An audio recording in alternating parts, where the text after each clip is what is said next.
عاشق کی ایک پہچان یہ بھی ہوتی ہے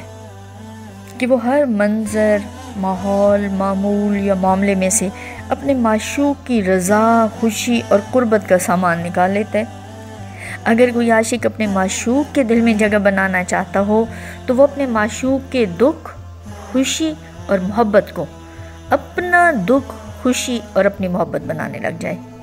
جتنا وہ اس کو کرنے میں کامیاب ہوتا جائے گا، سمجھو کہ وہ اتنا معشوق کے دل میں بھی اپنی جگہ بنانے میں کامیاب ہو رہا ہے اور معشوق کی نظر محبت پانے میں بھی کامیاب ہوتا جا رہا ہے۔